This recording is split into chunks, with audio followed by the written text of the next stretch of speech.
संकष्टी चतुर्थी के दिन मैं आपको सुना रही हूँ संकष्टी चतुर्थी व्रत कथा। बंधुओं, जो मनुष्य भी संकष्टी चतुर्थी व्रत रखते हैं उन्हें जीवन में कभी भी आर्थिक संकटों का सामना नहीं करना पड़ता। भगवान गणेश और संकट चौथ माता उनके सभी संकटों को सदा के लिए दूर कर देते हैं। उनके जीवन में कभी भी किसी प्रकार का संकट नहीं आता। जो मनुष्य भी संकष्टी चतुर्थी का व्रत रखते हैं या फिर संकष्टी चतुर्थी व्रत की कथा को सुनते हैं, बंधुओं, संकष्टी शब्द से पता लग जाता है संकट को हरने वाली, अर्थात सभी संकटों को हरने वाली चतुर्थी संकष्टी चतुर्थी कहलाती है।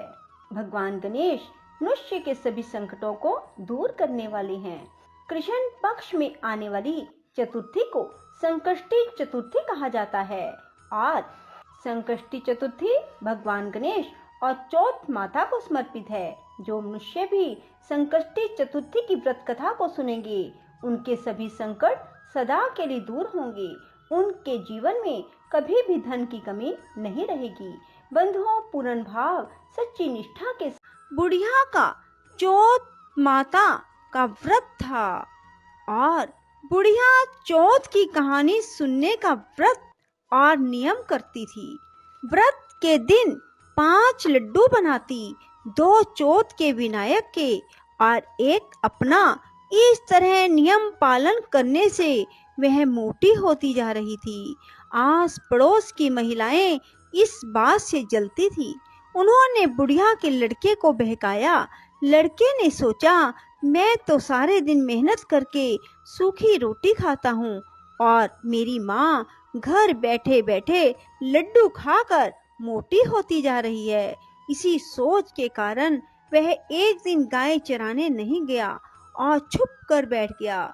उस दिन चौथ थी। बुढ़िया 2 पैसे का घी लाई, सदा की तरह 5 लड्डू बनाए और भोग लगाया। लड़का चुपके चुपके सारी रात देखता रहा। दूसरे दिन वह बुढ़िया से बोला, माँ, मैं कमाने के लिए जाऊंगा, यहाँ कमाई बहुत थोड़ी है। बुढ़िया ने बहुत समझाया पर वह नहीं माना।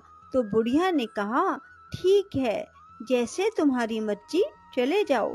पर बुढ़िया ने जाते समय कुछ अनाज के दाने और एक पानी की कलशी उसे दे दी। इनसे वह रोज कहानी सुना करती थी। जाते समय बुढ़िया ने समझाया कि ये दोनों चीजें तेरी संकट में सहायता करेंगी, सो सदा अपने पास इन्हें संभाल कर रखना। सवेरे होते ही वह निकल गया और चलते चलते राह में एक नदी आई। बरसात का मौसम था। नदी में पानी चढ़ा हुआ था। पार जाने का कोई राह नहीं था।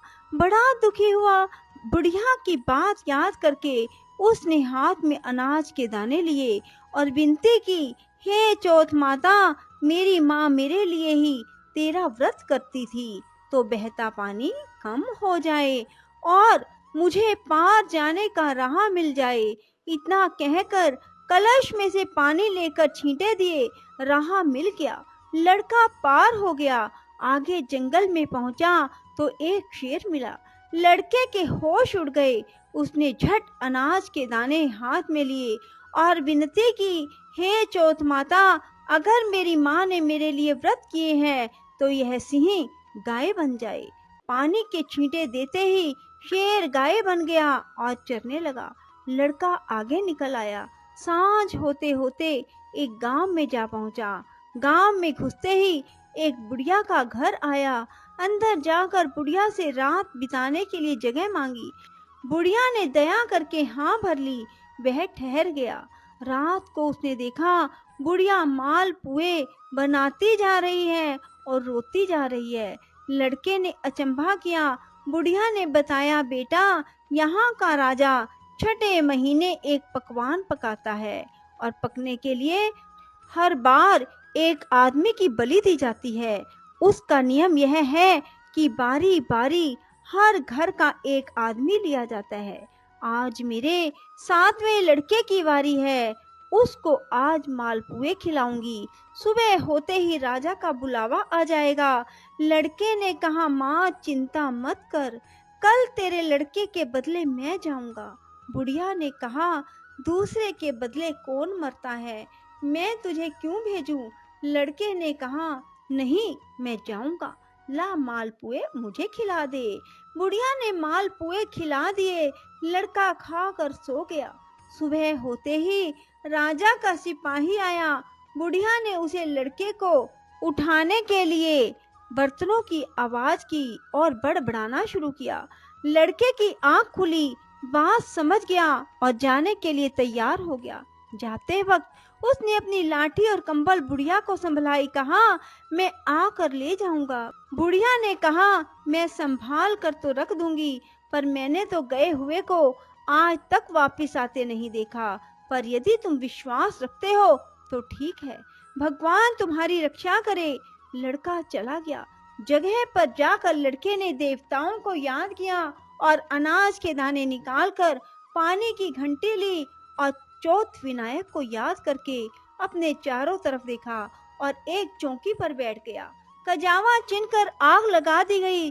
तीसरे दिन कुछ कम्हारों के लड़के खेलते हुए उधर से निकले।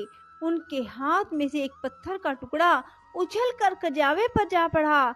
पत्थर पड़ते ही उसमें बर्तनों की टंकार निकली। बात सारे गांव में फैल गई। लोगों ने अचंभा किया। नौकर चाकर भेजे गए। कजावा खोला गया। कांसे पीतल के बर्तन निकले। भीतर से आवाज आई, भाइयों कजावा धीरे धीरे खोलना, अंदर आदमी भी हैं। उन्होंने सुझाव दिया कि यदि यह आदमी की ही आवाज है तो तुम डरो मत। आखिर सारा कजावा खोल दिया गया। चौकी पर हंसता हुआ वह लड़का बैठा हुआ था। चौकी के चारों ओर जुआरे हो गए थे। पानी का कलश भरा हुआ था।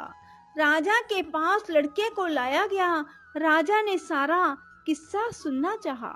लड़के ने बताया कि मेरी माँ चौथ विनायक का व्रत करती थी, उसी ने आते वक्त मेरी रक्षा के लिए यह अनाज और पानी का कलश दिया। राजा ने भाग्यवान लड़का देखकर अपनी लड़की का विवाह उसके साथ कर दिया और चौथ व्रत करने का ढिंढोरा पिटवा दिया। कई दिन बीत गए। राजा के बेटों की बहुओं ने ननद को ताना मारा, बाई जो पेट से निकले हांडी से नहीं। राजकुमारी ने अपने पति से कहा, माए जहाँ मायका, सास जहाँ ससुराल। लड़का भी बात समझ गया और राजा रानी से आज्ञा ली और अपने गांव को अपनी पत्नी को लेकर चल पड़ा। गांव के पास पहुंचते ही देखने वालों ने बुढ़िया को खुशखबरी दी। बुढ़िया को विश्वास नहीं हुआ। उसने उपलों के ढेर पर चढ़कर देखा, बेटा बहू आते दिखाई दिए। बुढ़िया ने चौथ विनायक को बार बार नमस्कार किया। बेटे बहू ने आकर बुढ़िया के पैर छुए। घर में आनंद छा गया। गांव में चौथ के व्रत का ढिंडोरा पिटवा दिया गया। सब कोई चौथ का व्रत करे, कहानी सुने। 12 नहीं तो 4, 4 नहीं तो 2 महीने